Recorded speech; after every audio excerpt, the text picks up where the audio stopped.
Prions ensemble.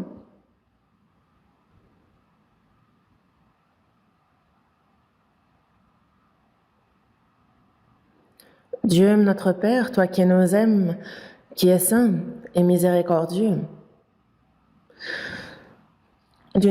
c'est lorsque nous étions éloignés de toi, lorsque nous agissions dans le péché, quand nous ne te connaissions pas, que tu nous as aimés en premier. À cause de nos péchés, le Seigneur Jésus est mort à notre place, et par le précieux sang qu'il a versé, tu as éternellement effacé, lavé tous nos péchés, et fait que nous n'avons plus à recevoir ni le jugement ni la malédiction. Pour cette grande grâce, nous te remercions. À cette heure, nous qui avons reçu la rédemption éternelle par le précieux sang versé pour nous, sommes réunis devant toi, Seigneur, pour louer ta grande grâce, ton grand amour, pour apprendre ta parole. Et nous te remercions pour la communion sainte dans l'Église qui est ton corps, que tu nous permets d'avoir. À cette heure, le Saint-Esprit est parmi nous, et tes regards sur chacun d'entre nous, que par ta main puissante, soutiens-nous toujours plus. Seigneur, que par ta grande grâce, ton amour, par la puissance de ton esprit, que chacun soit soutenu. Nous te prions. Chaque jour, ce monde se remplit davantage d'iniquité, s'obscurcit. Nous savons ce qu'un jour peut enfanter, un monde véritablement pervers. Mais parmi cela, Seigneur, garde-nous, guide-nous dans la vérité, comme tu le fais et nous te remercions. Des églises dans toute la Corée, dans le monde entier, qui malgré les difficultés, on a tous les frères et sœurs qui prêchent ta parole. Par ta parole et par ton esprit puissant, soutiens-les, et quel que soit ce qu'ils traversent, que ce soit avec assurance qu'ils prêchent ton évangile, et que de nombreuses âmes perdues puissent être guidées à toi, et que ta grande œuvre du salut s'accomplisse. À ceux qui sont malades, ceux qui sont dans la faiblesse, ceux avec eux en toutes choses, Seigneur, que ta parole, que ton amour, que ta main puissante les soutienne, c'est notre prière. En ton temps, tu nous donnes la parole dont nous avons besoin, tu nous enseignes la voie qu'il nous convient de suivre. Et il y a, Seigneur, ta parole que tu nous manifestes, qu'elle nous soutienne dans notre vie, au quotidien, dans notre cœur aussi, et que nous suivions ta puissance qui nous accompagne, qui est en nous, et que ce soit pour ta gloire et pour ta volonté, que nous vivions et que nous ne manquions de rien pour cela. Nous avons besoin de ton aide. À cette heure encore, c'est dans le Saint-Esprit que nous nous confions et nous avons prié au nom du Seigneur Jésus. Amen. Ouvrons la Bible à l'Évangile selon Jean chapitre 15. Évangile selon Jean chapitre 15.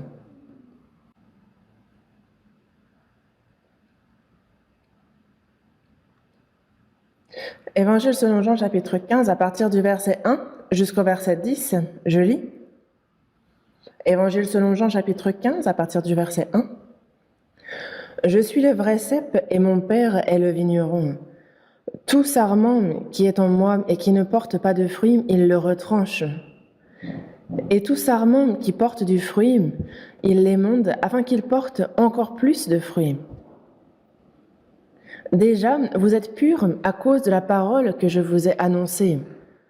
Demeurez en moi et je demeurerai en vous. Comme le sarment ne peut de lui-même porter du fruit s'il ne demeure attaché au cep, ainsi, vous ne le pouvez non plus si vous ne demeurez en moi. Je suis le cep, vous êtes les sarments. Celui qui demeure en moi et en qui je demeure porte beaucoup de fruits, car sans moi, vous ne pouvez rien faire. Si quelqu'un ne demeure pas en moi, il est jeté dehors comme le sarment et il sèche. Puis on ramasse les sarments, on les jette au feu et ils brûlent. Si vous demeurez en moi et que mes paroles demeurent en vous, demandez ce que vous voudrez et cela vous sera accordé. Si vous portez beaucoup de fruits, c'est ainsi que mon Père sera glorifié et que vous serez mes disciples. Comme le Père m'a aimé, je vous ai aussi aimé. Demeurez dans mon amour. Si vous gardez mes commandements, vous demeurerez dans mon amour, De même que j'ai gardé les commandements de mon Père et que je demeure dans son amour. Jusqu'ici?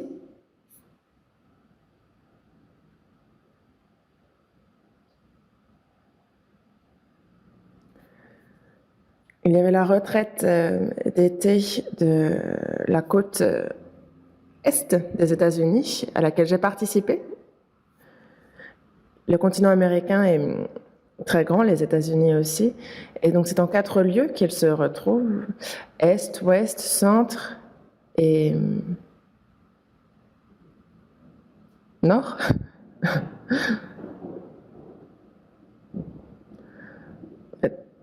Il y a la retraite dans 4 lieux.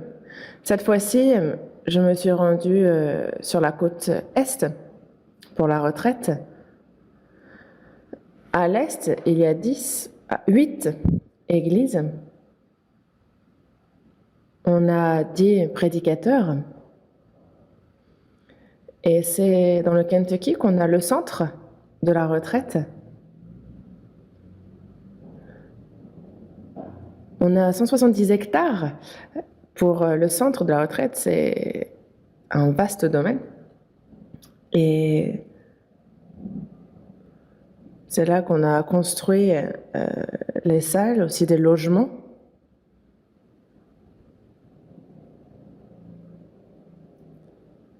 Mais parce que le territoire même à l'est est très vaste, de l'État du Kentucky jusqu'à Washington, c'est 8 heures.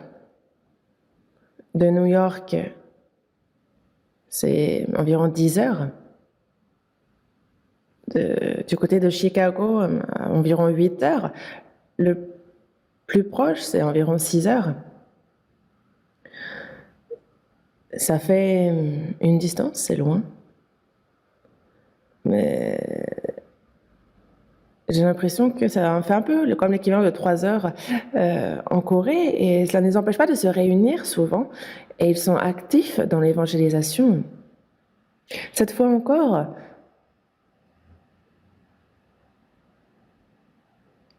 on a eu la retraite, il y avait de nombreux invités qui ont compris la grâce de Dieu et on les a vus se réjouir. Nombreux ont été baptisés aussi.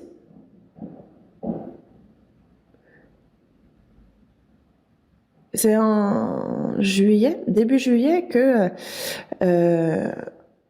proche de Los Angeles, il y a donc la côte ouest qui va elle aussi se réunir pour la retraite et prêcher l'évangile. Donc c'est en divers lieux dans le monde que l'Église, non pas seulement en Corée, mais que l'évangile est prêché, et vous avez entendu qu'on est à plus de 1010 églises, et l'évangile est prêché plus largement qu'on ne peut l'imaginer.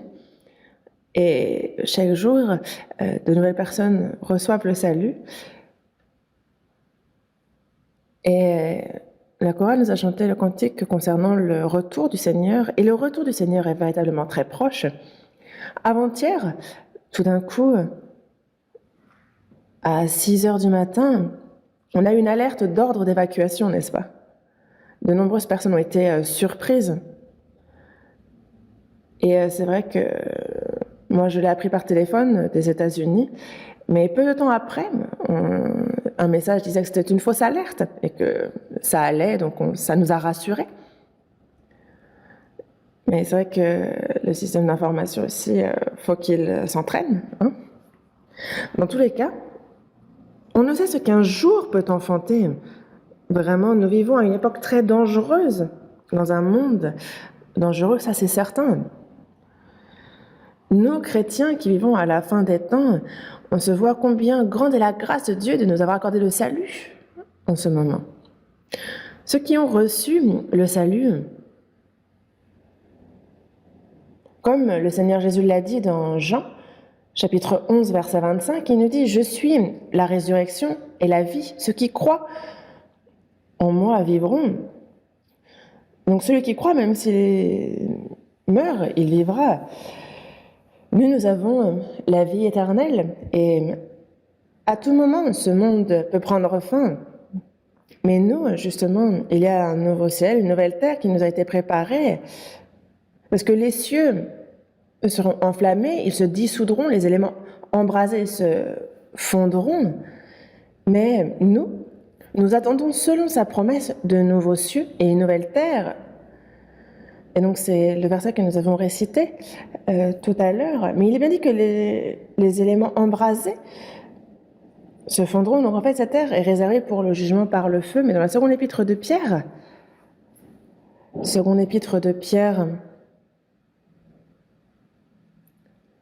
versets 6 et 7, on voit que il a dit que les cieux et la terre d'à présent sont gardés et réservés pour le feu. Donc il nous parle du jugement par le feu de cette terre, et de nombreux versets nous en parlent. Et on pense donc à la guerre nucléaire. Et c'est pour cela que, à tout moment, peut éclater la guerre nucléaire, et c'est le danger qui pèse sur nous à tout moment. Et quand on réunit tout ce qui se passe actuellement dans ce monde, on a l'horloge de la fin du monde qui a été désormais tournée pour dire qu'on est à minuit moins 90 secondes, selon les scientifiques de l'atome. Et donc, ce n'est pas pour le voisin. On voit ce monde, et ce monde qui s'attend à ce que cela soit de plus en plus amusant, que ça s'améliore, mais non. Nous savons que il nous faut vivre en nous préparant à rencontrer notre Dieu à tout instant. Si le Seigneur vient aujourd'hui, qu'on se prépare. Et si nous quittons le monde avant qu'il ne revienne, on se prépare à la rencontre de notre Dieu. C'est comme ça que nous pouvons vivre avec sagesse, et c'est comme ça qu'il nous convient de vivre. Après avoir reçu le salut, désormais nous n'avons plus d'espérance pour ce monde. Notre espérance est dans le Seigneur. David l'a écrit dans le psaume 39 en disant « Éternel, maintenant que puis-je espérer ? En toi est mon espérance. » Même le roi David, un grand roi, lui qui a unifié son royaume et repoussé les nations envahissantes, mais il a demandé à l'Éternel de lui dire quel est le terme de sa vie, quelle est la mesure de ses jours, qu'il sache combien il est fragile, de lui faire connaître quand viendra sa fin. Parce que, voici, tu as donné à mes jours la largeur de ma main, et ma vie est comme un rien devant toi. La vie sur cette terre est comme un rêve d'une nuit. Il a bien compris que c'était passager, et que l'homme se promène comme une ombre, il s'agite vainement, il amasse, mais il ne sait qui recueillera. L'homme, justement, s'agite pour des choses vaines. Pourquoi ? C'est comme un songe d'une nuit. Il vit pour des choses passagères, pour des choses vaines. Il s'agite vainement. Et dans le Proverbe 23, on nous le dit également, ne te tourmente pas pour t'enrichir, n'y applique pas ton intelligence. Veux-tu poursuivre du regard ce qui va disparaître ? Car la richesse se fait des ailes, et comme l'aigle, elle prend son vol vers les cieux. Il y a un tel verset. Les chrétiens savent bien ce que signifie ce verset. C'est pour cela que nous, notre espérance est en l'Éternel. Le Seigneur peut bien revenir à tout moment. Nous nous tiendrons devant lui lorsqu'il nous appellera, que l'on puisse se tenir devant lui sans être honteux. Ça, c'est ce que nous devons faire après notre salut. C'est pour cela que la fois précédente, je vous en ai parlé déjà un peu de Jean chapitre 15, mais je pensais qu'il faut vous en parler davantage, c'est pour ça qu'on a relu ce passage. Le chrétien naît de nouveau, et sa vie comprend plusieurs éléments. La Bible nous décrit avec de nombreux enseignements comment est-ce que le chrétien doit vivre après son salut. Et parmi ces enseignements, il y a donc la parole du Seigneur qu'il nous donne dans Jean chapitre 15 pour les chrétiens. C'est un passage qu'il faut que les chrétiens approfondissent, qu'ils y réfléchissent, et qui nous montre basiquement, en fait, quelle vie doit mener le chrétien. J'entends par la base que notre chair mange, boit, on s'habille, on a la vie familiale, on met notre pied dans la société, il y a des choses que chacun doit faire. De la même manière, les chrétiens devant Dieu Il y a justement ces éléments basiques dans notre vie devant Dieu. Et dans Jean chapitre 15, il nous dit bien déjà, vous êtes purs à cause de la parole que je vous ai donnée, demeurez en moi et je demeurerai en vous. Déjà, vous êtes purs à cause de la parole que je vous ai annoncée. Dans la première épître de Pierre, chapitre 1, verset 21, il est dit que par lui, croyez en Dieu, lequel l'a ressuscité des morts et lui a donné la gloire. Et donc nous, justement, c'est en lui que nous avons été purifiés, ce cœur tortueux, méchant plus que toute autre chose. Tous ces mensonges, tous ces péchés, toutes ces iniquités que nous avons compris, c'est par la puissance du précieux sang du Seigneur que nous avons été lavés de ces péchés, que notre âme a été purifiée. Et donc ceux qui ont été purifiés, dont l'âme a été purifiée, c'est à eux que s'adresse ce verset. « Demeurez en moi et je demeurerai en vous ». Après avoir reçu notre salut, demeurer dans le Seigneur est le premier ordre du Seigneur. Lorsqu'un nouveau-né vient au monde, où demeure-t-il? Il est avec sa mère, son père, les grands frères, les grandes sœurs, les oncles, les tantes. Il y a la famille et il est au sein de cette famille. Parce que un bébé, lorsqu'il naît, s'il se dit « Ah », on n'a pas besoin de lui dire « Toi, tu ne vas nulle part, reste à la maison ». Pas besoin de lui dire ça.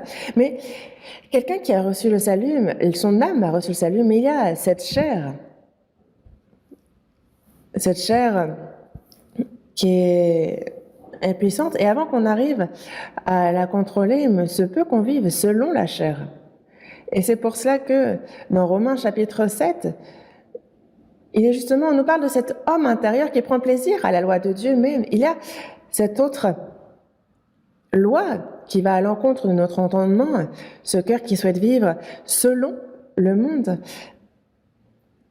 Mais on a aussi cet homme intérieur qui veut vivre selon la parole de Dieu, et ce cœur qui nous a été donné par Dieu. Mais il y a cet homme intérieur, et il y a aussi cette chair qui, elle, a des désirs contraires à ceux de l'esprit. L'esprit, lui aussi, on a de contraires à ceux de la chair, et donc ils sont opposés entre eux. Et c'est pour ça que, après avoir reçu le salut, on a un peu une double personnalité. Pourquoi? Parce qu'on a l'homme intérieur qui se réjouit en Dieu, qui veut vivre selon sa volonté, qui a ce souhait, mais la chair, elle, déteste ça. Il y a donc ce contraire et les deux luttent. Ils sont opposés entre eux. Et donc la chair souhaite faire qu'on ne suive pas l'esprit, et l'esprit, lui, fait en sorte que l'on ne vive pas selon la chair. C'est comme un oiseau et une souris qu'on lierait avec une corde. L'oiseau veut s'envoler, mais la souris, elle veut rentrer dans son trou. Qui va gagner? Ça dépend de quel oiseau on parle. Si c'est un petit moineau malade, alors lui sera emporté dans le trou et on va le dévorer. Mais si c'est un aigle, alors il va s'envoler très haut. Et donc si notre homme intérieur est fort, alors on peut vaincre la chair. Mais si nous sommes faibles dans la foi, pour de telles personnes, la chair est plus forte et donc la personne est entraînée vers le monde. C'est pour cela que il faut justement fortifier cet homme intérieur. L'homme intérieur, c'est par la parole de Dieu, par la puissance du Saint-Esprit qu'il est fortifié et il peut vaincre la chair. C'est pour cela que une personne sauvée, il lui a été dit de demeurer dans le Seigneur, cet ordre lui a été donné. Pourquoi? Parce que se peut que certains ne demeurent pas dans le Seigneur, parce que la chair ne le veut pas. La chair n'aime pas être contrôlée. Elle veut vivre comme bon lui semble. C'est pour cela que dans Éphésiens, chapitre 2, à partir du verset 2, on voit que vous marchiez autrefois selon le train de ce monde, selon le prince de la puissance de l'air. C'est qui? C'est justement le diable. En fait, il y a les gens qui ne connaissent même pas qu'il y a le diable, qu'il agit sur eux, mais justement, en fait, ils suivent leur chair. Et ils marchent selon cette chair-là. Ils marchent selon le train de ce monde, de l'esprit qui agit maintenant dans les fils de la rébellion. Donc, cela pousse à la rébellion. Tous ceux qui ne sont pas sauvés ont justement le diable qui agit en eux. Donc, le prince de la puissance de l'air, un esprit, un mauvais esprit qui agit en eux. Mais nous tous aussi, nous étions de leur nombre et nous vivions autrefois selon les convoitises de notre chair, accomplissant les volontés de la chair et de nos pensées. Nous étions par nature des enfants de colère comme les autres. Oui. Nous vivions autrefois selon les convoitises de notre chair et non pas selon la parole de Dieu. Et c'était le prince de la puissance de l'air que nous suivions, le train de ce monde, un peu comme emporté par les flots, par les vagues, entraîné par ce monde. Et c'est le cas pour tous les gens dans ce monde. Donc on marchait selon les convoitises de notre chair. Il y avait cette chair corrompue et il y a le diable qui n'a eu de cesse de nous y exciter, de nous pousser à commettre le péché. Et c'est pour cela qu'on accomplissait les volontés de la chair et de nos pensées. Nous étions par nature des enfants de colère comme les autres, comme il nous l'a dit. C'est pour cela que toute personne qui n'est pas sauvée suivent la chair et ce que leur cœur veut, et cherchent, ils vivent comme bon leur semble, comme ils le veulent. Et c'est comme ça qu'ils veulent vivre. Mais ceux qui sont sauvés veulent vivre selon la volonté de Dieu. Il y a ce vœu. Le vœu de toute ma vie n'est que celui-ci, vivre pour le Seigneur, puis, le jour où je quitte ce monde, aller au Seigneur. Ce vœu de vivre pour le Seigneur, que l'on vive, que l'on meure, qu'il soit fait selon sa volonté. On a ce cœur-là. Et si on ne l'a pas, si une personne n'a pas ce cœur-là, alors la personne n'est peut-être pas sauvée. Parce qu'il y a le Seigneur qui nous a sauvés. On l'aime, on veut vivre selon sa volonté, on veut lui être agréable, on veut lui rendre tous les bienfaits qu'il a eu envers nous. Et on aspire à sa parole, on aspire à son œuvre, on le prie. Mais ceux qui ne sont pas sauvés n'ont pas cela du tout. Qu'ils vivent, qu'ils meurent, eux, c'est ce monde et seulement ce monde. C'est tout ce qu'ils ont. Mais si on n'a pas un cœur ardent vis-à-vis de cette volonté de vivre pour le Seigneur, alors cette personne ne doit pas avoir la vie en elle, ni l'esprit. Vous ne pensez pas? Mais même ceux qui sont sauvés, il y a l'homme intérieur qui prend plaisir à la loi de Dieu, mais il y a justement une autre loi, celle de la chair. Vous voyez, j'ai le couvercle en verre de ma tasse. Si je le lâche, il tombe. Ça, c'est la loi de la gravité. Donc c'est une loi, mais on parle d'une force, justement la force gravité. Quand je la tiens, elle ne tombe pas.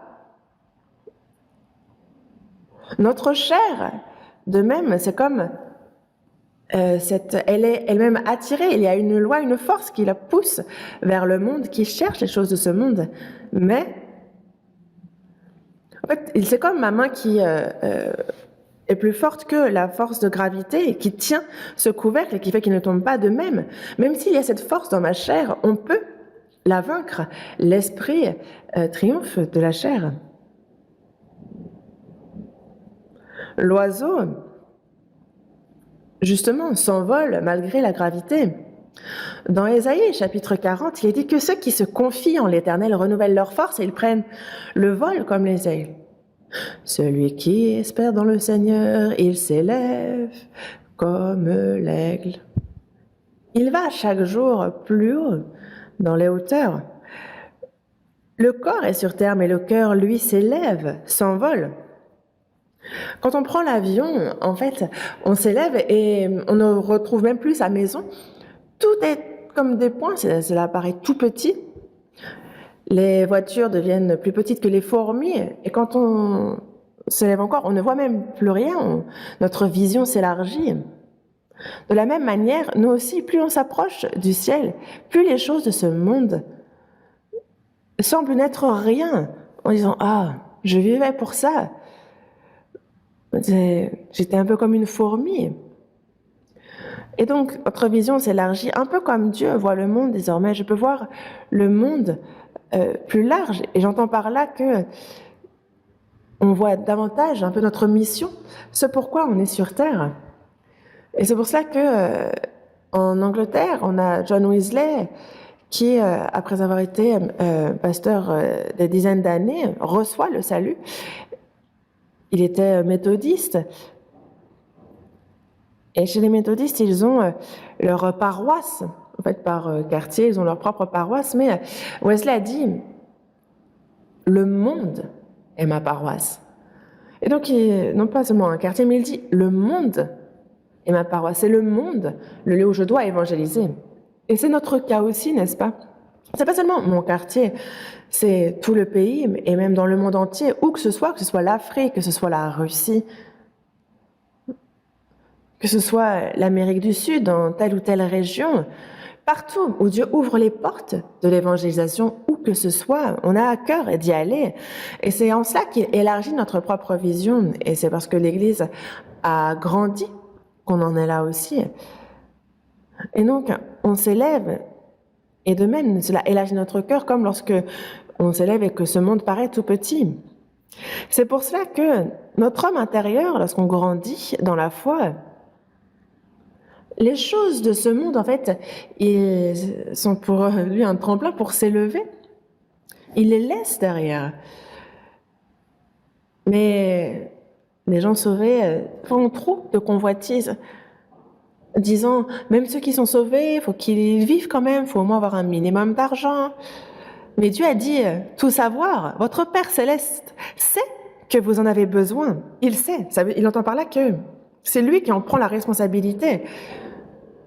Vous voyez comment il prend soin. Regardez les oiseaux du ciel. Ils ne sèment ni ne moissonnent et n'amassent rien dans les greniers. Votre Père Céleste les nourrit. Ne valez-vous pas mieux qu'eux? Puis regardez aussi, les lys, c'est pareil. Considérez comment ils croissent. Pourtant, personne ne travaille, personne ne... En fait, tout cela, c'est le Père. Il sait, on est bien plus précieux parce que toutes ces choses, les choses de ce monde, ce sont les païens qui les recherchent. Nous, il faut chercher premièrement le royaume et la justice de Dieu, et toutes ces choses nous seront données par-dessus. C'est comme un orphelin. Un orphelin se soucie quotidiennement de ce qu'il va manger le matin, ce qu'il va manger le midi, mais un enfant avec des parents ne s'en soucie pas du tout. Il suffit de manger ce que ses parents lui donnent, puisque c'est ses parents qui sont en charge de lui. Même dans la chair, il y a les parents qui sont responsables, qui prennent soin de leurs enfants. Alors imaginez, à combien plus forte raison, notre Père Céleste sait que nous en avons besoin et combien il prend soin de nous. Notre Père Céleste, ceux qui appellent Dieu le Père, lorsqu'il dit qu'il en prend la responsabilité, il en prend la responsabilité. Mais on a le chercher premièrement, chercher le royaume et la justice de Dieu. Ne vous inquiétez pas de ce que vous allez boire, de ce que vous allez manger, de quoi vous serez vêtus. Ces choses-là, ces inquiétudes-là, laissez-les derrière. Mais cherchez premièrement le royaume et la justice de Dieu. Ce que Dieu veut, c'est que l'évangile soit prêché dans le monde entier et que le territoire conquis par le diable lui soit repris. Non pas un territoire concrètement la terre, mais on parle ici de personnes. Pour un pays, il faut 3 choses. Donc un territoire, une nation, et le souverain, c'est Dieu. Donc on a ce territoire qui est le royaume des cieux, qui est déjà prêt. Mais désormais, cette nation, son peuple, qu'il doit se préparer, c'est ce qu'il est en train de faire. Et dès qu'une personne est sauvée, une à une, alors ça forme son royaume, son peuple. C'est pour ça que dans la première épître de Pierre, chapitre 2, verset 9, il dit que nous sommes une nation sainte, la nation de Dieu. Et lorsqu'une personne est sauvée, alors justement, ceux qui étaient dans le diable retournent à Dieu, et c'est son royaume qui petit à petit s'élargit au fur et à mesure qu'il y a des sauvés. Et le royaume est prospère. Et une fois que son royaume sera au complet, alors le roi revient. Il va revenir et il va nous enlever. Cherchez premièrement le royaume et la justice de Dieu. On parle donc de la prédication de l'évangile parce qu'il y en a encore qui ne sont pas sauvés. Et on évangélise les âmes les unes après les autres et c'est ce que Dieu fait de plus grand.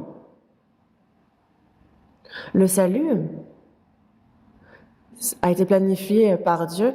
Jésus, le Fils, est mort sur la croix et par sa résurrection, il l'a accompli. Le Saint-Esprit, lui, est venu et il prêche l'évangile jusqu'aux extrémités de la terre. Ce que le Saint-Esprit fait, c'est ce que Dieu a planifié, ce que Jésus a accompli sur la croix par sa mort et par sa résurrection. Cette grâce du salut est prêchée par l'évangile. Comment ? Parce qu'il est venu sur nous, par ceux qui sont premièrement sauvés, l'évangile est prêché. C'est pour ça que ceux qui sont premièrement sauvés, que doivent-ils faire? La première des choses, on ne peut pas changer l'ordre. La première des choses,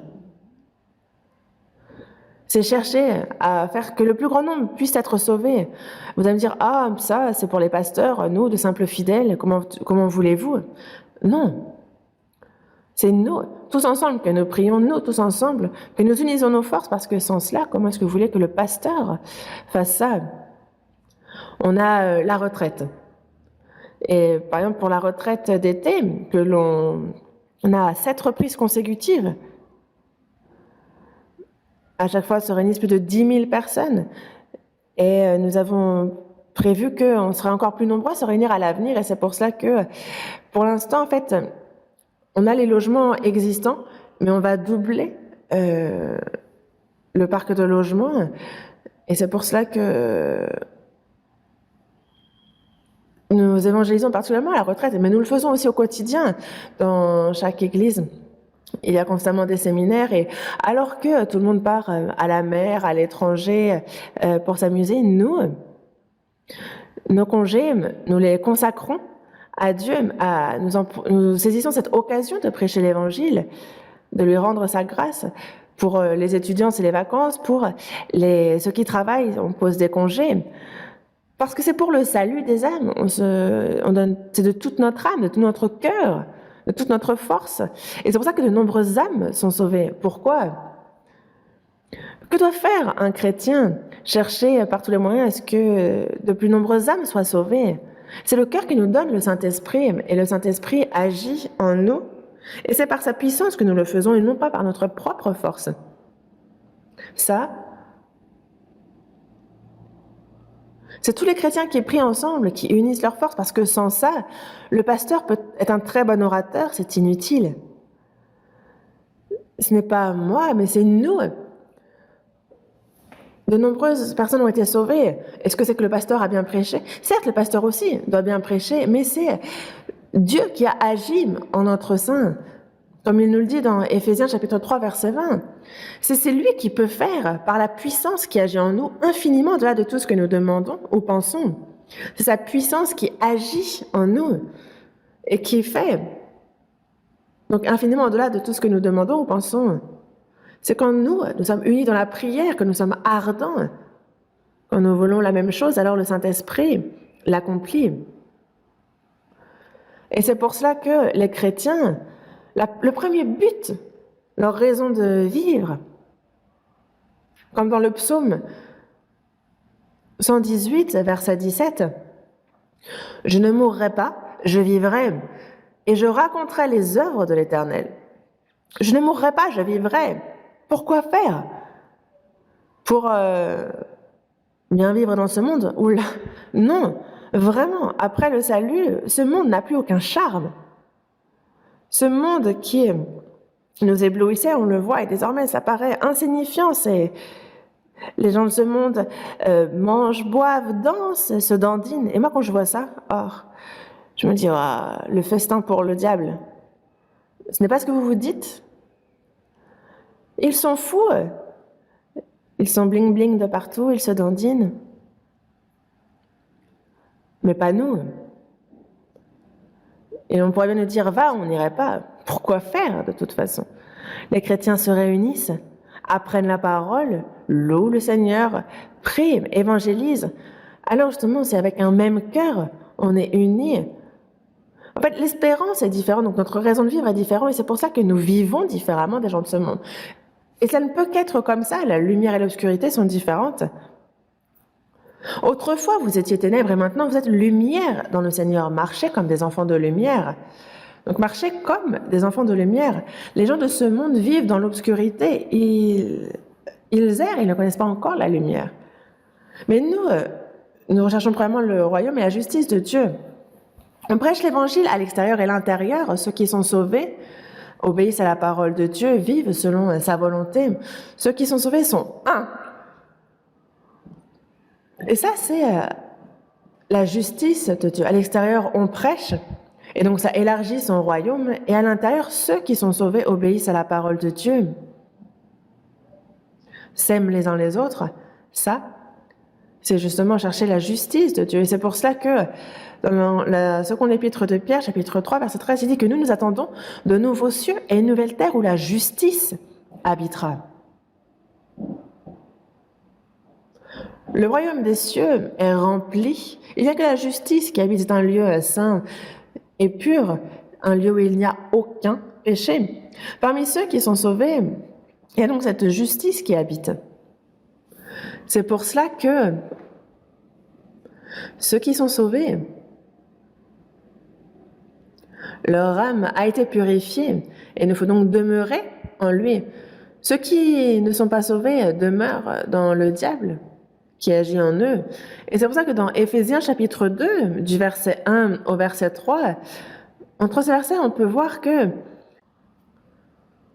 nous aussi, on était morts par nos offenses et par nos péchés dans lesquels on marchait autrefois, selon le train de ce monde, selon le prince de la puissance de l'air, de l'esprit qui agit maintenant dans les fils de la rébellion. Nous tous aussi, nous étions de leur nombre. Donc, on était aussi comme ça. On était comment? Dans le diable. Nous, désormais, c'est en Dieu que nous sommes. C'est différent, n'est-ce pas? Demeurez en moi.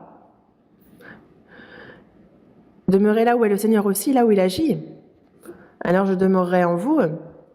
La fois précédente, je vous en parlais déjà un peu. Qu'est-ce que demeurer dans le Seigneur? De nombreuses personnes se disent que c'est prier seul, s'efforcer de lire, de vivre selon la parole. Ça semble correct, mais non. C'est nécessaire, certes, mais demeurer dans le Seigneur, c'est pas s'efforcer de ceci ou cela. Non, c'est juste demeurer, être là. Un nouveau-né demeure dans la maison, là où est l'amour de ses parents, il est sous la protection de sa famille, mais est-ce qu'il est là? Je dois être resté dans la maison, je dois rester dans la maison, je dois rester dans la maison. Non, il est dans la maison, à l'aise, tranquille. Quand on lui donne à manger, il boit le lait, si on lui met des vêtements, il s'habille. Lorsqu'on le prend dans les bras, il fait des câlins. Lorsqu'on le met dans la baignoire, il se lave.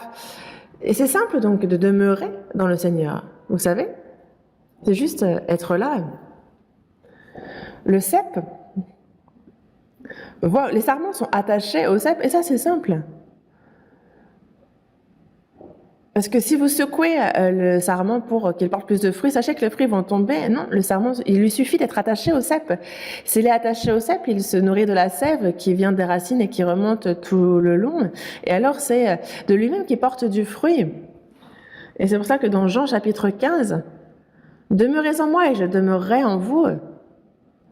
Comme le sarment ne peut de lui-même porter du fruit s'il ne demeure attaché au cep. Donc quand on est attaché au cep, le sarment... c'est de lui-même, sans rien faire, qu'il porte du fruit. Et c'est pour ça qu'il est important de connaître en quoi ça consiste que de demeurer dans le Seigneur. Il nous faut l'apprendre.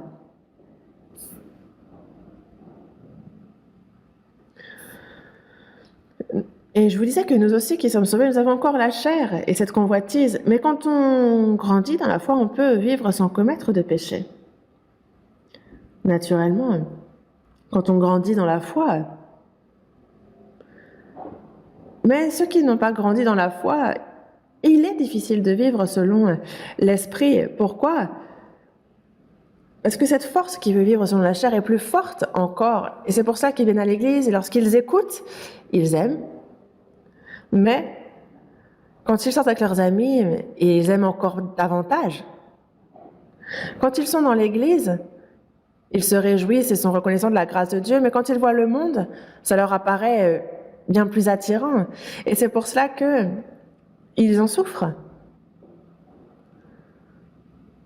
Il suffirait d'être tournés vers d'un seul côté, mais ils font l'aller-retour, leur cœur balance. Et c'est ça qui rend la vie deux fois difficile. C'est pour cela que, en quoi ça consiste de demeurer dans le Seigneur? Déjà, vous êtes purs à cause de la parole que je vous ai annoncée, demeurez en moi et je demeurerai en vous. Ceux qui ont été éternellement purifiés sont les seuls à pouvoir demeurer dans le Seigneur. Et je demeurerai en vous. Qu'est-ce que demeurer dans le Seigneur? Je vous en ai parlé brièvement la fois précédente. Mais lorsqu'il nous donne cette parole, demeurer en moi,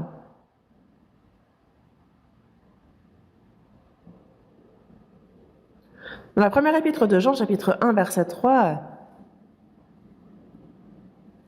il est écrit que ce que nous avons vu et entendu, nous vous l'annonçons à vous aussi, afin que vous aussi vous soyez en communion avec nous. Or, notre communion est avec le Père et avec son Fils Jésus-Christ.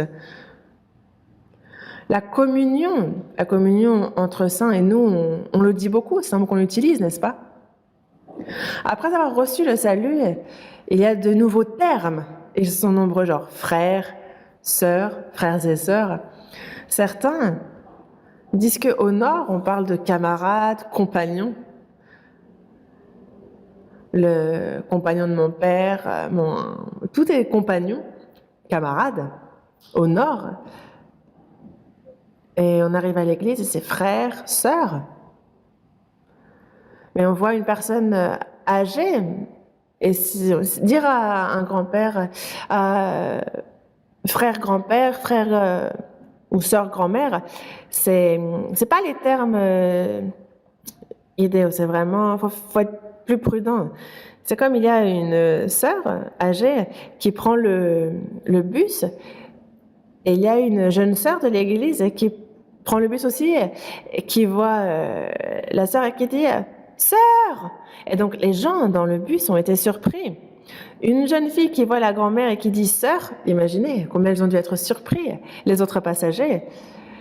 Spirituellement, c'est bien une sœur, mais c'est pas adéquat. À la situation, on peut juste appeler grand-mère, mais dire ah sœur et dire sœur grand-mère, c'est aussi bizarre. Frère grand-père, c'est pour cela que ce n'est pas faux en soi, mais il faut s'adapter. Grand-père, grand-mère.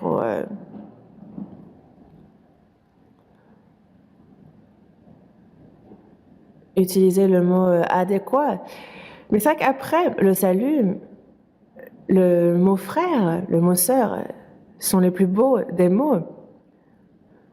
Frères saints qui avaient part à la vocation céleste. Frères, sœurs dans un même lieu. Et ces termes, avec le temps qui passe, on s'y habitue. Frères et sœurs, on le dit très naturellement. Même le mot communion, au début, c'est étrange. On entend toujours communion par-ci, communion par-là. Mais la communion aussi, c'est un terme qu'il faut utiliser avec prudence. Dire, début de la communion, on n'a plus le temps, on commence la communion. Et peu de temps après, fin de la communion. Est-ce qu'il y a un début et une fin à la communion? Non. La communion commence dès qu'on reçoit le salut. La communion, c'est fellowship en anglais. C'est se soutenir les uns les autres, s'aimer les uns les autres, s'entraider.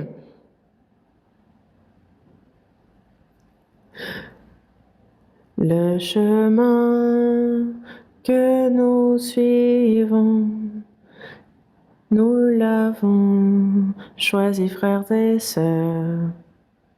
Et on s'entraide, on se soutient, on se relève.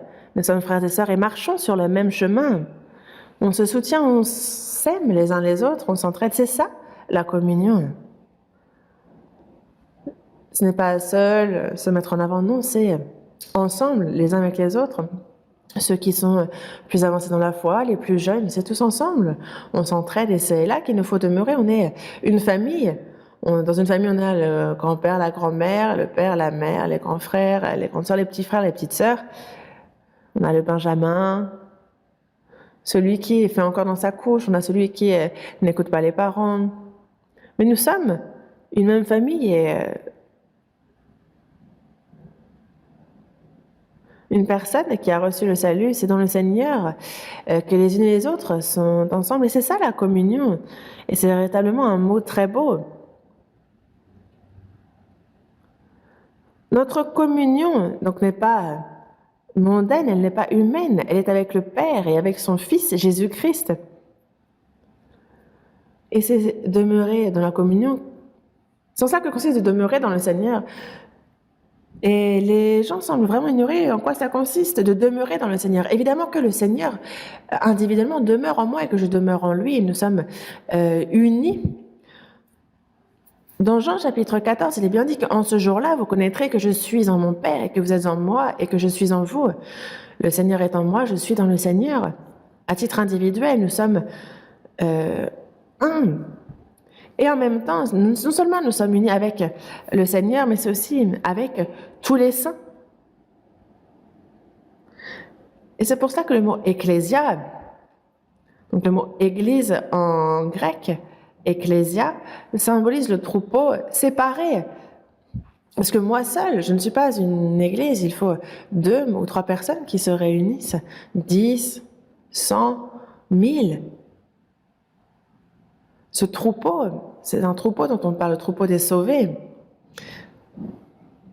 Et c'est pour ça que dans Jean chapitre 10, verset 16, il dit que j'ai encore d'autres brebis qui ne sont pas de cette bergerie.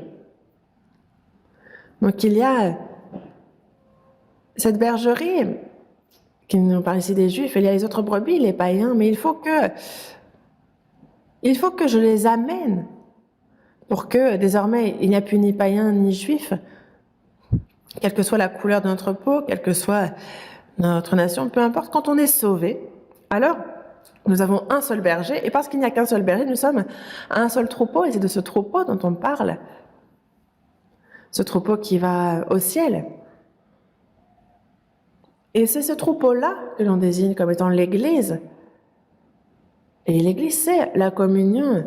Et moi aussi, je suis dans ce troupeau, compris? Et ça, il ne faut pas l'oublier. Une fois sauvés, nous ne sommes plus seuls. Nous sommes une communauté, nous sommes l'Église.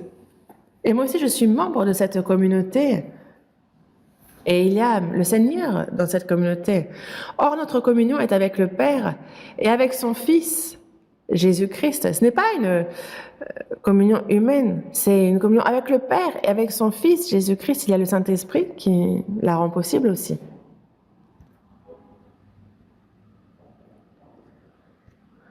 Donc, pas besoin de quelqu'un de particulier. Après, on a des dons différents. Il y a les apôtres, il y a les docteurs, il y a les professeurs, les pasteurs. Mais le travail est différent. Mais nous sommes tous, à titre équivalent, nous sommes tous frères et sœurs. Nous avons donc cette communion avec le Père et avec son Fils Jésus-Christ. C'est le Père préside cette communion. Pour certains, des fois, c'est celui qui est plus riche, celui qui a autorité, celui qui est intelligent, et ils le mettent à la tête de cette communion. Mais ça, non. Ça, c'est quelque chose que l'on ne peut accepter dans l'Église. Est-ce que parce que quelqu'un de spécial est venu dans l'Église, on va lui accorder un traitement spécial? Non. Dieu lui-même ne fait pas ça. Alors, nous, humains, nous ne pouvons pas le faire non plus. Non.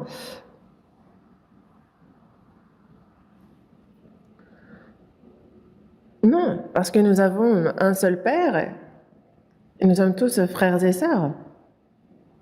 Nous sommes tous égaux. Et donc, demeurer dans la communion, c'est demeurer dans le Seigneur. Après avoir reçu le salut, le béaba, ce qu'il nous faut vraiment savoir est que Jésus, par son sang, a lavé mes péchés, nous avons reçu la rédemption éternelle, nous avons été sauvés gratuitement, nous sommes devenus enfants de Dieu. Ça, c'est vraiment le b.a.-ba. Mais l'une des choses les plus importantes est que le Saint-Esprit est en moi. Ce n'est pas deux choses différentes que d'être sauvé et de recevoir l'Esprit, avoir reçu le pardon de nos péchés, avoir reçu le salut, la vie éternelle, être né de nouveau, être devenu enfant de Dieu, avoir reçu le Saint-Esprit. C'est la même chose. Dès que nous recevons le salut,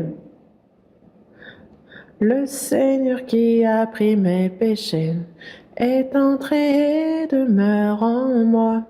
Si on a reçu le salut, le Saint-Esprit est en nous. Mais même si vous l'ignorez, il est en vous. Et c'est pour cela que dans Galates chapitre 3, verset 2, il est dit que « Voici seulement ce que je veux apprendre de vous. Est-ce par les œuvres de la loi que vous avez reçu l'Esprit ou par la prédication de la foi ?» Le Saint-Esprit est venu lorsque nous avons cru. Il est venu, même si on ne le sait pas. Moi-même, j'ai seulement compris que j'avais reçu le pardon éternel de mes péchés. Je ne savais pas que c'était le salut, je ne savais pas que c'était naître de nouveau. Mais en voyant la Bible plus tard, je me suis rendu compte que ça c'est le salut, ça c'est quand on croit qu'on reçoit la vie éternelle, c'est alors qu'on devient enfant de Dieu. Et ensuite, le Saint-Esprit est en moi. Il est en moi. Le Saint-Esprit, il demeure. Oui, en moi, il demeure. Est-ce que vous croyez en cela? De toute façon, même si vous n'y croyez pas, il est en vous. Mais il nous faut croire en ce qu'il est en nous. Un jeune enfant, si on lui dit « Est-ce que tu sais que tu as un rein ?» T'en as deux. Il dit « Un ?» Ou le cœur. Est-ce qu'un enfant sait qu'il a ça à l'intérieur de lui? Non. Et même s'il ne le sait pas, est-ce qu'il a quand même un cœur? Oui, il a un cœur, il a les poumons, il a le foie, il a tout. Mais c'est en SVT, quand il apprend l'anatomie humaine, qu'il va se rendre compte que il y a ça, ça et ça et ça. Et c'est pareil, après le salut, c'est petit à petit, on se rend compte des choses une à une. Et que le Saint-Esprit est en nous. Il est en moi. Alors que certains vont aller sur le sommet des montagnes et crier au Seigneur, « Seigneur !» Alors qu'est-ce que doit répondre Dieu? « Qu'est-ce qui te prend ?» À quel point Dieu est éloigné pour qu'il crie ainsi. Mais il entend tout, même si vous murmurez dans votre cœur.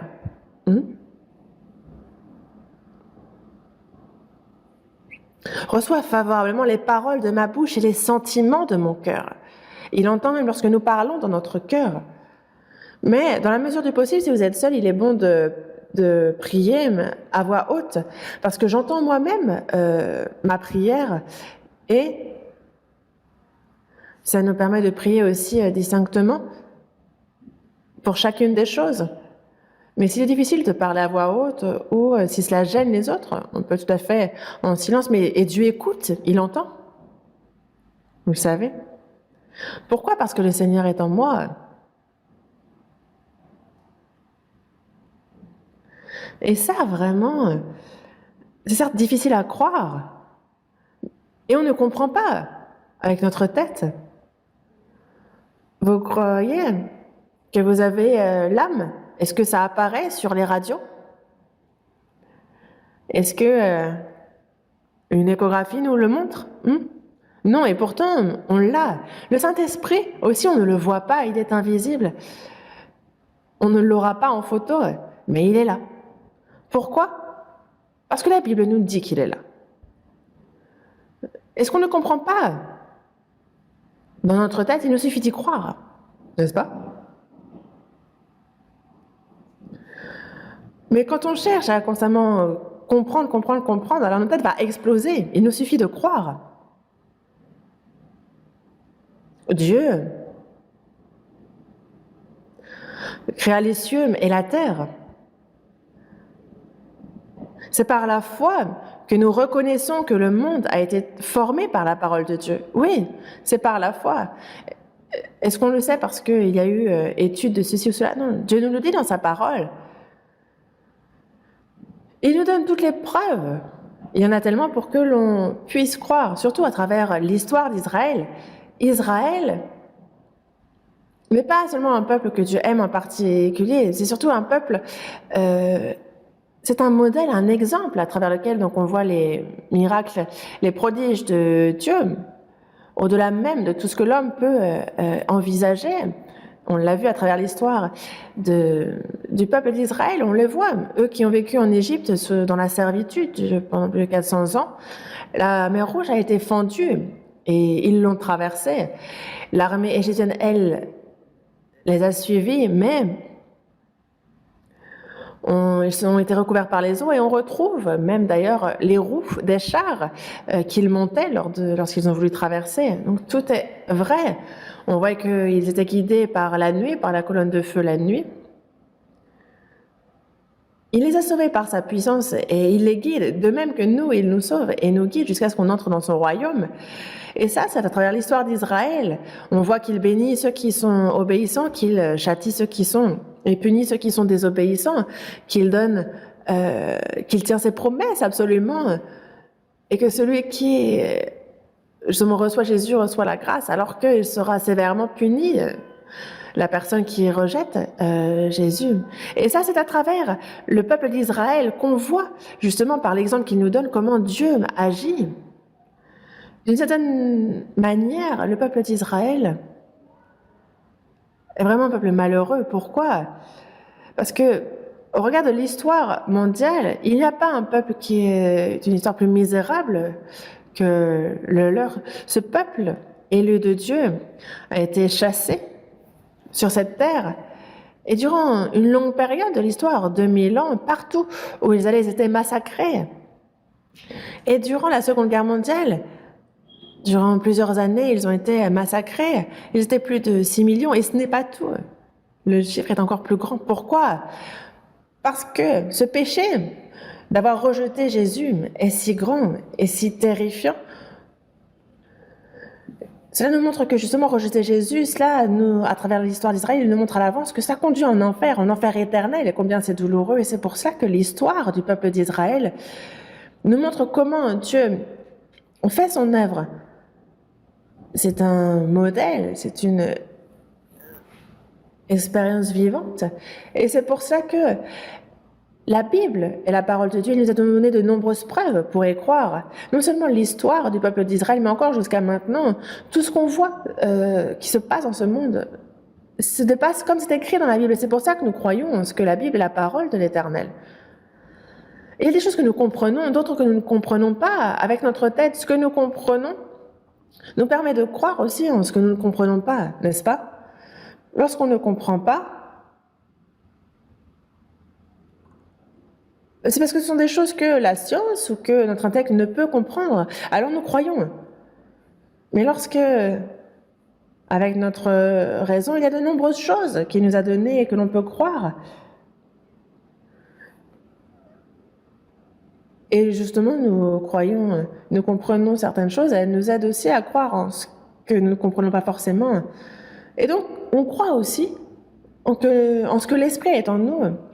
Dans Éphésiens, chapitre 3, verset 17, « En sorte que Christ habite dans vos cœurs par la foi. » C'est par la foi que Christ habite dans nos cœurs.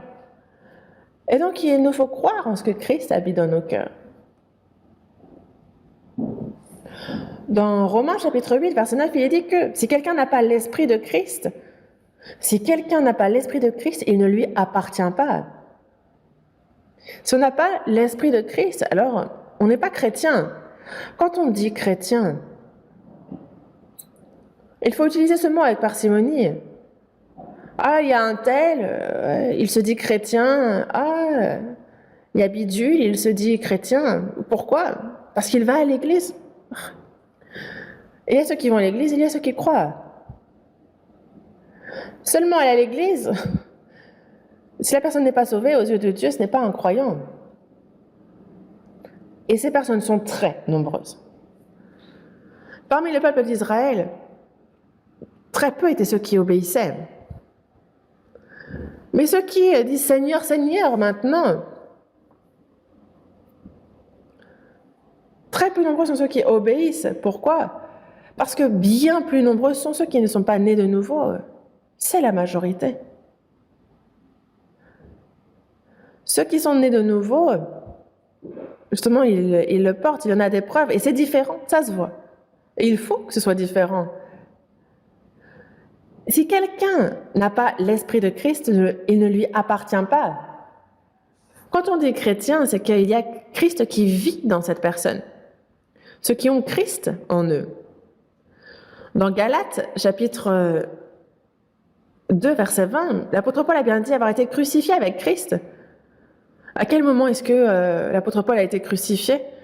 Non, c'est que non seulement sur la croix, Jésus a pardonné tous mes péchés, mais aussi toute mon ambition, tous mes plans, toute chose qui me concerne est mort aussi, a été crucifié avec lui sur la Christ. Ce n'est plus moi qui vis, c'est Christ qui vit en moi. Désormais, moi je suis mort et c'est Christ qui vit en moi. Lorsque Jésus est mort, il n'a pas seulement effacé tous mes péchés, mais aussi tous mes plans, mes projets, mes idéaux. Et lorsque l'on reçoit le baptême, alors, je suis mort avec lui, mais j'ai été enterré avec lui et je revis avec lui. Ceux qui ont reçu le salut et qui n'ont pas encore reçu le baptême, ce sera possible d'être baptisé à la retraite. Le baptême, ce n'est pas ça qui sauve, mais quand on est sauvé,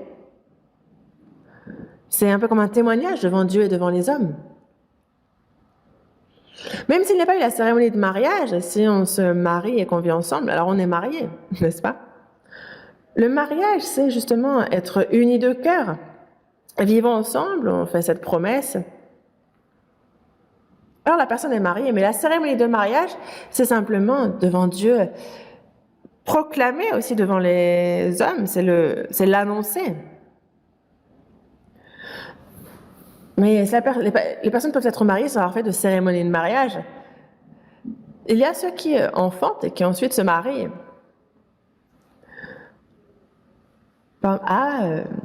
Certains disent, j'ai vu le mariage de ma maman. Mais ça peut arriver. Une fois, la cérémonie tarde. Mais ce n'est pas le baptême qui sauve, mais c'est la personne sauvée qui reçoit le baptême. Et il est bon de le recevoir rapidement. En général, on reçoit le baptême juste après le salut, mais il y a diverses difficultés qui font que, par exemple, pendant un moment, on a été empêché de le faire, mais je suis mort avec Christ, donc justement j'ai été enterré avec lui, et quand on ressort de l'eau, je vis désormais en Christ avec lui que je vis, et la vie qu'il me reste sera vécue selon la volonté du Seigneur.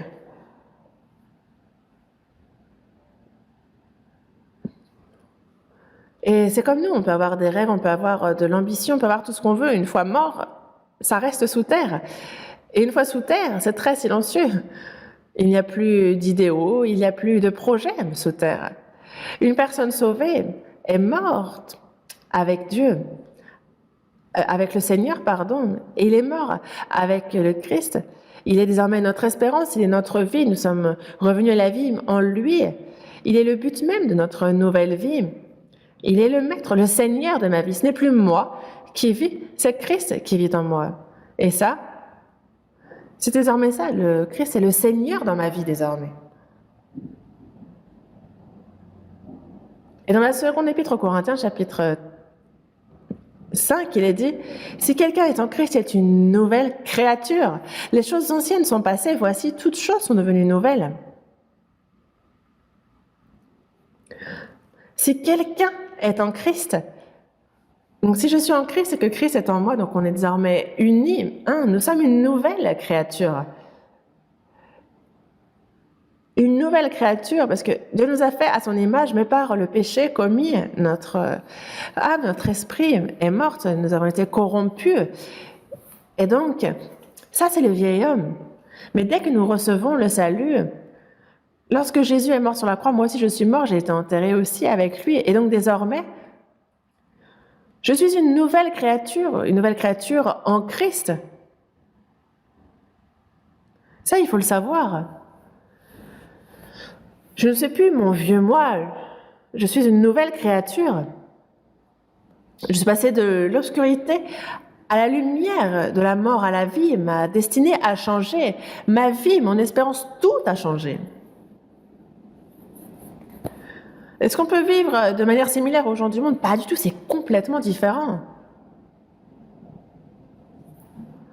Les choses anciennes sont passées. Voici. Toutes choses sont devenues nouvelles. Voyons. Est-ce que vous avez confiance pour nous montrer? Voici, il nous faut vivre, montrer devant Dieu, devant les hommes, que nous sommes sauvés et nous vivre avec cette assurance. Fier, c'est tellement... il y a de quoi être fier, c'est tellement glorieux. Vous avez honte d'être chrétien? Même si on doit mourir, on est chrétien. Les choses anciennes sont passées, voici, toutes choses sont devenues nouvelles.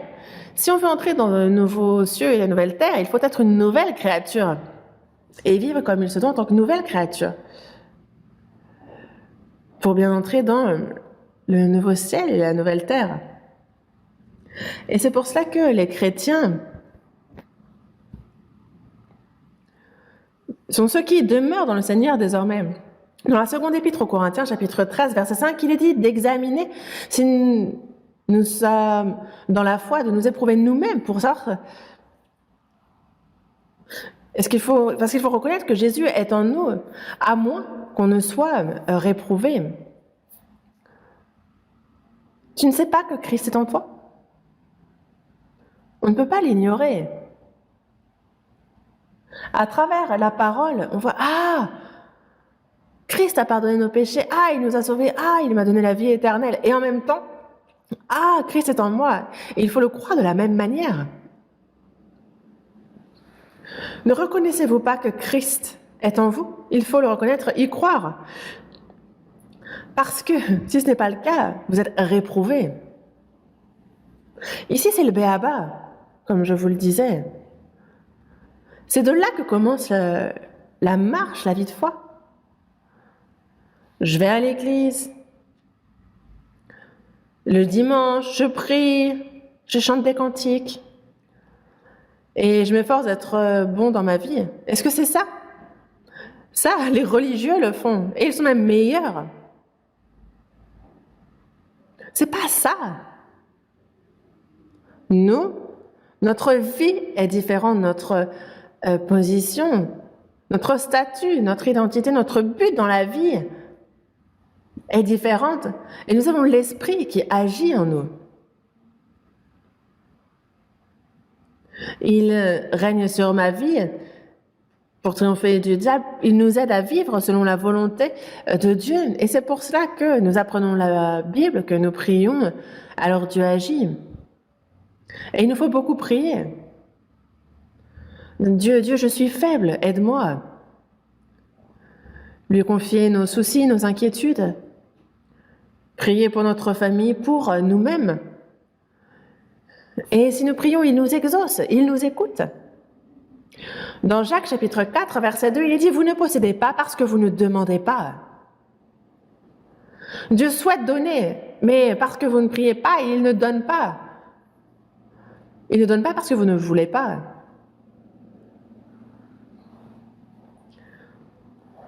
Les gens ne veulent pas être sauvés, alors ils ne le sont pas.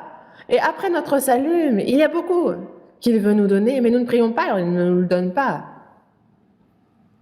Bon, tu n'en veux pas, bon. Celui qui ne prie pas se dit que même sans l'aide de Dieu, c'est par sa propre force qu'il va pouvoir vivre. Et c'est pour ça qu'il ne prie pas. Il dit, moi je peux le faire de ma propre force, alors pourquoi prier? On peut sans Dieu. Ça, c'est de l'orgueil, c'est une illusion. Qu'est-ce que vous pensez pouvoir faire? Jésus, dans Jean chapitre 15, verset 4, elle m'a dit « Comme le sarment ne peut de lui-même porter du fruit s'il demeure attaché au cep, ainsi vous ne le pouvez non plus si vous ne demeurez en moi. Si on n'est pas en Dieu, on ne peut rien faire. »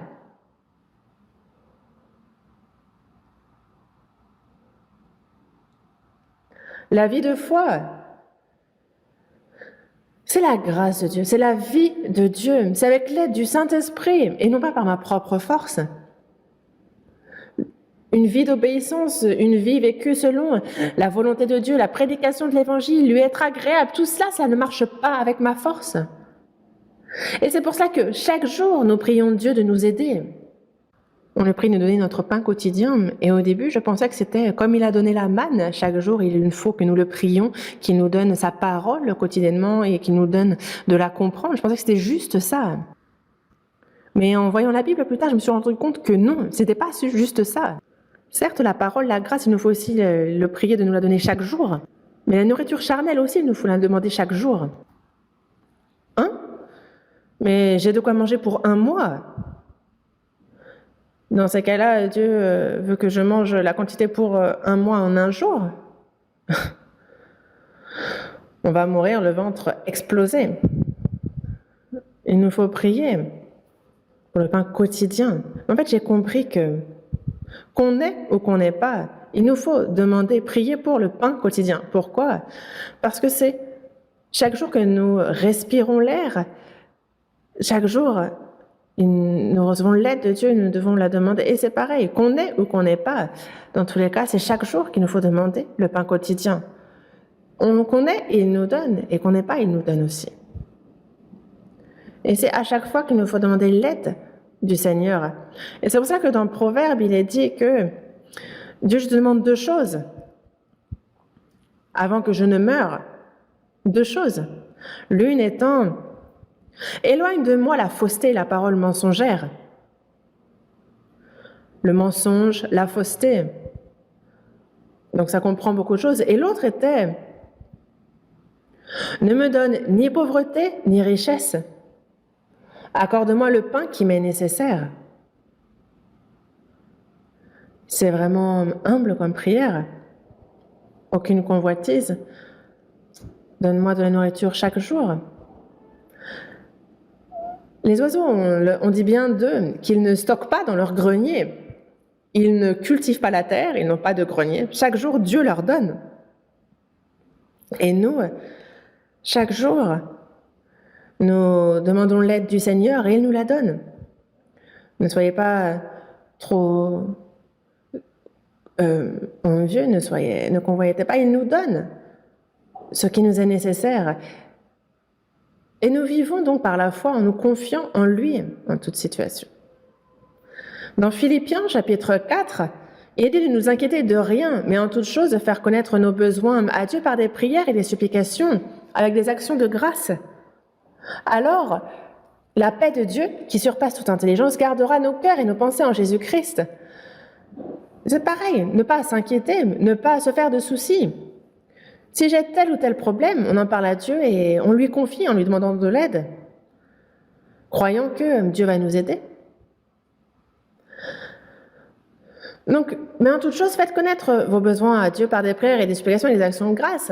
Et donc, il va écouter nos prières. Il répondra peut-être immédiatement, il va peut-être tarder. Des fois, il ne va pas répondre. C'est aussi positivement, et c'est aussi une réponse quand il dit non. Des fois, il exauce nos prières sur notre lit de mort. Des fois, c'est immédiatement, cela dépend.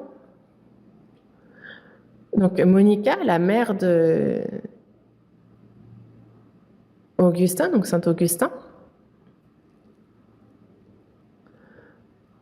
en fait, elle l'a élevé.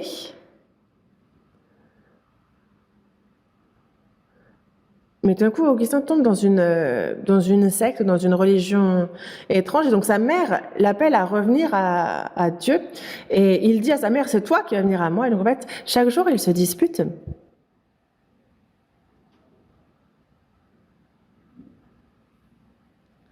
En fait, il y avait une espèce de religion sectaire créée par une personne.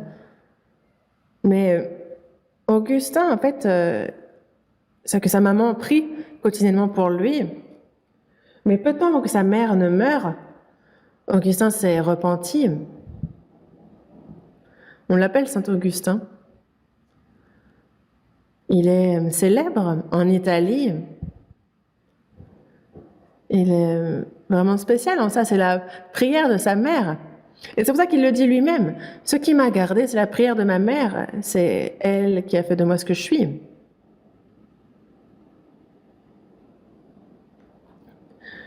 Une mère qui prie, les pères aussi prient, mais la prière des parents, Pourquoi? C'est parce que c'est par amour, c'est parce qu'il y a cet amour ardent. Et Dieu écoute la prière ardente. Et je pense que les prières formelles n'ont pas grande force. Quand on a un cœur ardent, quand on s'attache vraiment à Dieu, alors il nous écoute. Et c'est pour cela que, ici, le contenu le plus important, demeurer dans le Seigneur, c'est demeurer dans le troupeau des saints. Je suis moi-même liée au Saint et je suis aussi liée au Seigneur. Donc je suis liée au Seigneur, mais aussi au Saint. Nous sommes une même communauté, nous sommes membres d'un même troupeau. Je suis moi-même dans ce troupeau. L'évangélisation aussi, certains se disent « Ah ben moi si je n'évangélise pas, c'est pas grave, les autres vont le faire ». Ils le font, certes.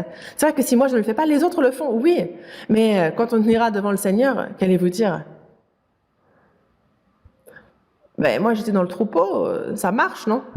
Et lui dira serviteur méchant et paresseux, parce que la paresse est mauvaise. Moi aussi, j'évangélise. Et on a les missionnaires, les pasteurs qui sont vraiment déterminés. Et donc c'est pour ça que nous, prédicateurs, on a un slogan. Ne cherchons pas où il fait bon vivre, mais cherchons où mourir avec classe pour l'Évangile. Et non seulement en parole, mais en action. Mais, que ce soit les pasteurs, les évangélistes de notre Église, Dieu nous donne beaucoup d'ouvriers. Et c'est pour ça que l'évangélisation fonctionne, certes, mais au-delà de cela, c'est qu'il y a tous les frères et sœurs sauvés qui... En fait, on a notre marche individuelle et il y a des saints qui ont une foi bien supérieure à n'importe quel prédicateur ou pasteur, et ça, j'en suis convaincue. Et il ne faut pas forcément devenir missionnaire ou devenir pasteur, devenir ancien ou diacre pour avoir une bonne foi. Certains ont une foi bien plus grande que certains diacres, que certains anciens, que certains pasteurs, que certains missionnaires. Dieu le sait bien. La foi a tellement grandi. Certes, je ne suis pas missionnaire envoyé ici ou là, mais certains ont à cœur que des missionnaires puissent être envoyés.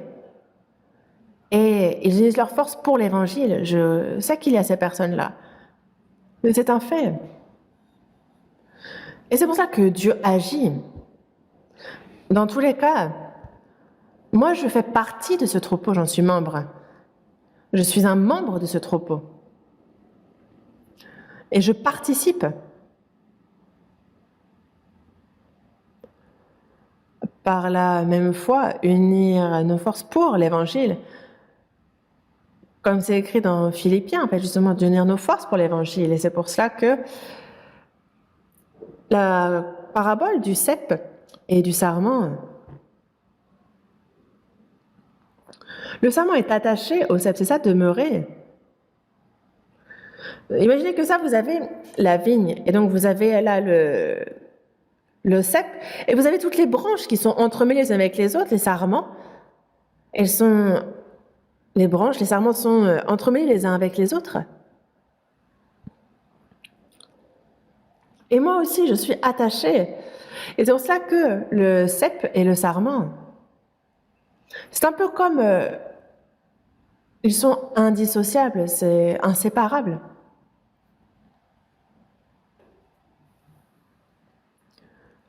Et il a dit que mon père est le vigneron qui cultive la vigne, et ce qu'il veut, ce sont des fruits.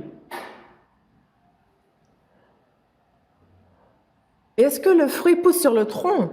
Non, le fruit ne pousse pas sur le tronc, mais sur les branches, sur le sarment. Et c'est pour cela que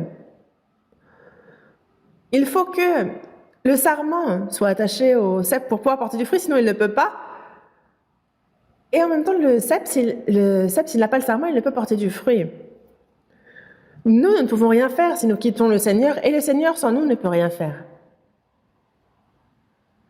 N'est-ce pas?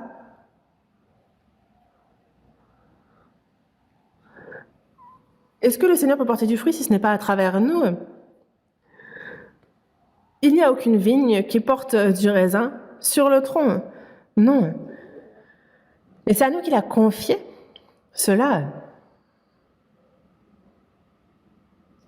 Et celui qui demeure en moi et en qui je demeure porte beaucoup de fruits. Oui, parce que on se nourrit de la sève qui vient des racines et qui remonte, et alors on peut porter du fruit. Et si vous portez beaucoup de fruits, c'est ainsi que mon Père sera glorifié. C'est pour la gloire du Père qu'il nous faut porter beaucoup de fruits. Et c'est du fruit que beaucoup d'âmes soient sauvées, et aussi que après le salut, nous vivions selon la volonté de Dieu, que les sauvés s'aiment les uns les autres. Tout cela, ce sont des fruits, le fruit de l'esprit, n'est-ce pas? Mais le fruit de l'esprit, c'est à travers les sauvés qu'il les porte. Et c'est pour cela que il y a cette relation absolue entre nous et le Seigneur, inséparable.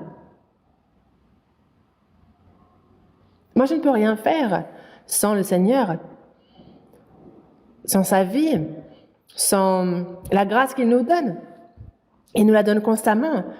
Dans Jean chapitre 1, verset 16, il dit bien, nous avons tous reçu de sa plénitude et grâce pour grâce. Est-ce que la grâce du salut est l'unique grâce que l'on reçoit? Non, c'est grâce sur grâce. Toujours plus, et il nous donne toujours plus. Lui qui est abondant en grâce, il nous donne toujours plus. Dans Jean chapitre 10, verset 10, il nous dit bien, « Moi, je suis venu afin que les brebis aient la vie. » On a reçu la vie lorsqu'on a été sauvé, mais aussi qu'elle soit dans l'abondance. Il nous donne la grâce constamment, jusqu'à ce que nous retrouvions le Seigneur. Et c'est pas notre croissance dans la foi doit être constante. Je vous en parlerai la prochaine fois, mais jusqu'où doit-on croître dans la foi? Jusqu'au Seigneur. Dans Matthieu chapitre 5, verset 48, « Soyez donc parfaits comme votre Père céleste est parfait. » Comment est-ce que nous pourrions être parfaits comme notre Père céleste?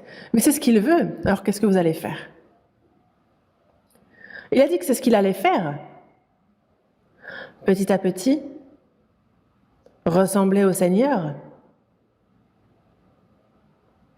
Dans une famille, il y a le nouveau-né qui est fait dans sa couche, mais lorsqu'il va grandir, alors c'est sa personnalité aussi qui va se former, il sera protégé, élevé, enseigné, et sa personnalité va se former. Et alors il va ressembler petit à petit à son père, à sa mère, leur ressembler petit à petit. Un père qui est une grande personne, quelqu'un de remarquable, même si ce n'est pas comme lui, au moins, ce n'est pas au-delà de lui, au moins comme lui. Petit à petit, c'est comme un maître qui veut voir ses disciples au moins atteindre son niveau. Et donc on change petit à petit. Et il nous faut changer petit à petit, compris? Ne cherchez pas à ressembler aux gens de ce monde. Nous, il faut que l'on vive comme il se doit et ne pas chercher à les strass, les paillettes, tout ça, inutile, on n'en a pas besoin. Nous, c'est notre homme intérieur qui se renouvelle chaque jour. Il nous faut évidemment être en bonne santé, il faut être propre sur soi, mais nous vivons pour être bien vus. C'est les faveurs de Dieu que nous recherchons. Notre vie de chrétien est ainsi, et c'est pour cela que petit à petit, nous ressemblons de plus en plus au Seigneur, et ensuite nous nous envolerons et à la rencontre de notre Seigneur. C'est pour cela que demeurer dans le Seigneur, vivre en demeurant dans le Seigneur, c'est être dans ce troupeau en union avec les autres saints et le Seigneur, demeurer dans ce troupeau. Et je voulais insister, vous en parler encore. Le jour du Seigneur est si proche. C'est pour cela qu'il nous faut espérer dans le Seigneur, dans son retour. Et si je suis véritablement chrétien, alors je dois vivre comme il se doit en tant que chrétien. Ayez ça à cœur. Apprenez davantage la Bible, priez davantage. Efforcez-vous aussi de vivre selon sa parole. Prions alors, parce que Dieu va vous aider.